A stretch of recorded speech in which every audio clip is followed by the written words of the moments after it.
जय हिंद साथियों, मैं डॉक्टर ज्योति प्रकाश स्वागत करती हूँ आपका अपने YouTube चैनल हिंदी स्टडी में। दोस्तों, आज की वीडियो में हम देखने वाले हैं भारतीय काव्य शास्त्र के अंतर्गत भारतीय आचार्य, उनके ग्रंथ, उनका कालक्रम, उन्होंने बताए हुए सिद्धांत तथा उनके बारे में महत्वपूर्ण तथ्य। इस एक वीडियो के माध्यम से भारतीय काव्य शास्त्र का संपूर्ण निचोड़ आपको वस्तुनिष्ठ प्रश्न के रूप में उपयोगी साबित होगा। इसी दृष्टि से इसमें वीडियो में हमने पीपीटी को बनाया हुआ है। एक एक पीपीटी के माध्यम से आपको यह जानकारी प्राप्त होगी। चलिए, सबसे पहले हम जानेंगे भरत मुनि के बारे में। भरत मुनि का ग्रंथ है नाट्यशास्त्र। इनका काल है ईस्वी की 3री शताब्दी। भारतीय काव्य शास्त्र के इनको जनक कहा गया है। नाट्यशास्त्र को पंचम वेद इन्होंने कहा है। 8 रस, अध्याय 6 और 7 में रस और भाव का विवेचन इन्होंने किया है। रसों की संख्या इन्होंने 8 मानी है। ये कई बार परीक्षा में पूछा गया है कि भरत मुनि के अनुसार रस की संख्या कितनी है, तो 8 है। इनका जो प्रमुख सिद्धांत है, इन्होंने रस सिद्धांत की स्थापना की है। यमक, उपमा, दीपक, रूपक, यह 4 अलंकार इन्होंने माने हैं। 10 गुण और 10 दोष इन्होंने माने हैं। दूसरे आचार्य हैं भामह। इनका ग्रंथ है काव्यालंकार।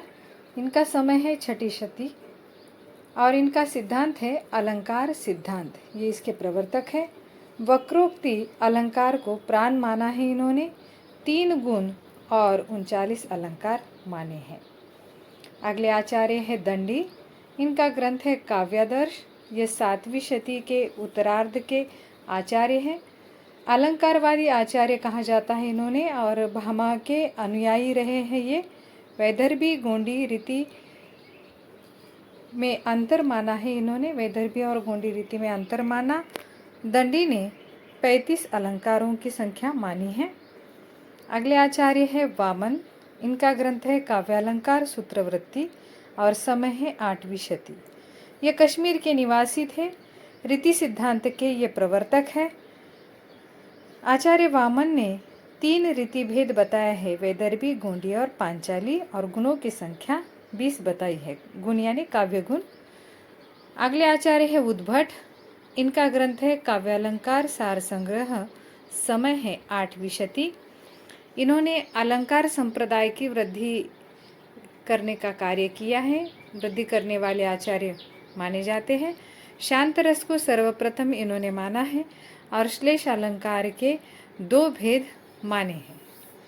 यानी शांत रस के अलावा बाकी 8 रस जो माने गए थे भरत मुनि द्वारा, इन्होंने उद्भट ने शांत रस की उद्भावना की और 9वां रस उसमें जोड़ दिया। श्लेष अलंकार के 2 भेद इन्होंने माने हैं। अलंकारों की संख्या 41 मानी है। ये भी कश्मीर के निवासी थे। राजा जयपीर के यह दरबारी पंडित थे। अगले आचार्य है रुद्रट। इन्होंने जो ग्रंथ लिखा है वो है काव्यालंकार और ये 9वीं शती के आचार्य है। अलंकारवादी आचार्य माना जाता है इन्हें। इन्होंने गुणों की संख्या 20 बताई है काव्य गुणों की, और अलंकारों की संख्या 50 मानी है। अगले आचार्य आनंदवर्धन। इनका ग्रंथ है ध्वन्यालोक। समय है 9वीं शती और ध्वनि सिद्धांत की इन्होंने स्थापना की है, जो साहित्यिक दृष्टि से बहुत महत्वपूर्ण माना गया है काव्य शास्त्र में। आचार्य शंकुक। इनका ग्रंथ है न्याय दर्शन। ये भी 9वीं शती के हैं और अनुमितिवाद सिद्धांत के ये प्रवर्तक है। अगले आचार्य है अभिनव गुप्त। इन्होंने 3 ग्रंथ लिखे हैं। पहला है अभिनव भारती, दूसरा है ध्वन्यालोक लोचन, तीसरा है तंत्रलोक। ये दर्शन शास्त्र से संबंधित है। अभिनव गुप्त का समय 10वीं शती है और इनका सिद्धांत है अभिव्यक्तिवाद। ये अभिव्यक्तिवाद सिद्धांत के प्रवर्तक है और मूलतः ये कश्मीर के निवासी रहे हैं। अगले आचार्य राजशेखर।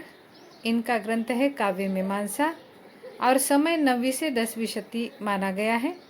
काव्य मीमांसा में प्रत्यक्ष कवि यानी और समसामयिक कवि के बारे में इन्होंने कहा है। प्रत्यक्ष कवि यानी समसामयिक कवि के बारे में इन्होंने बताया है। अगले आचार्य है धनंजय। इनका ग्रंथ है दशरूपक। ये 10वीं शती के हैं और ध्वनि सिद्धांत का इन्होंने विरोध किया है। अगले हैं धनिक। इनके बारे में कहा जाता है कि दशरूपक पर इन्होंने टीका लिखी है और ये 10वीं शती के हैं। आचार्य कुंतक, इनका ग्रंथ है वक्रोक्ति काव्य जीवितम और इनका समय 10वीं से 11वीं शती के आसपास का माना जाता है और वक्रोक्ति सिद्धांत की इन्होंने स्थापना की है। साथ ही अभिधा शब्द शक्ति को इन्होंने महत्वपूर्ण माना है। अगले आचार्य मम्मट है। इनका ग्रंथ है काव्य प्रकाश और ये 11वीं शती के उत्तरार्ध के आचार्य रहे हैं और ध्वनि विरोधी आचार्य के रूप में यह जाने जाते हैं। ध्वनि सिद्धांत का इन्होंने विरोध किया है।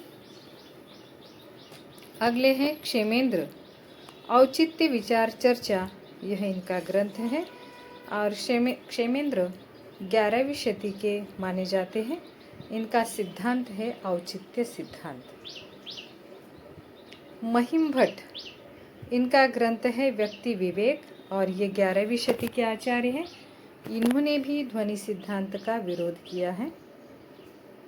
भोजराज, इनके ग्रंथ है सरस्वती कंठाभरण और दूसरा ग्रंथ है श्रृंगार प्रकाश और इनका समय 11वीं शती माना जाता है। अगले हैं रुय्यक, इनका ग्रंथ है अलंकार सर्वस्व और ये 12वीं शती के आचार्य हैं। अगले हैं हेमचंद्र, इनका ग्रंथ है काव्य अनुशासन और ये 12वीं शती के आचार्य हैं और यह गुजरात के निवासी हैं। जयदेव, इनका ग्रंथ है चंद्रालोक और ये 13वीं शती के आचार्य हैं।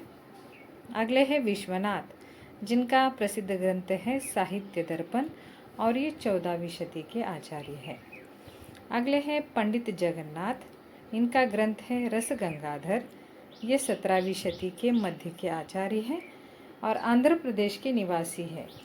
काव्य की परिभाषा बताते हुए उन्होंने कहा है रमणीयार्थ प्रतिपादकम काव्यम। दोस्तों, ये वीडियो आपके लिए बहुत काम का है। अलग अलग आचार्य, उनके ग्रंथों के नाम और वो किस काल के हैं, किस शताब्दी के हैं, ये पूछा जाता है। कई बार उनकी परिभाषा भी, उन्होंने जो काव्य की परिभाषा बताई है वो भी पूछा जाता है। उनसे संबंधित जितने भी तथ्य परीक्षा में पूछे जाते हैं वे सभी इस एकमात्र वीडियो के अंतर्गत आपको देने की कोशिश की है। इसलिए इस वीडियो को लाइक करना, शेयर करना और चैनल को सब्सक्राइब करना यह आपकी जिम्मेदारी बनती है। उम्मीद है आप इस जिम्मेदारी पर खरे उतरेंगे। चलिए इस वीडियो को आगे कंटिन्यू हम देखेंगे। अगले आचार्य हैं अप्पय दीक्षित। इनकी 2 रचना है। पहली रचना है कुवलई आनंद, दूसरी है वर्ती वृत्तिका। ये 16वीं शती के आचार्य हैं और इस प्रकार इस वीडियो में हमने भारतीय काव्य शास्त्र के अंतर्गत जितने आचार्य आते हैं उन सभी से संबंधित सारे तथ्यों का विवेचन हमने किया है। फिर मिलेंगे अगले वीडियो में।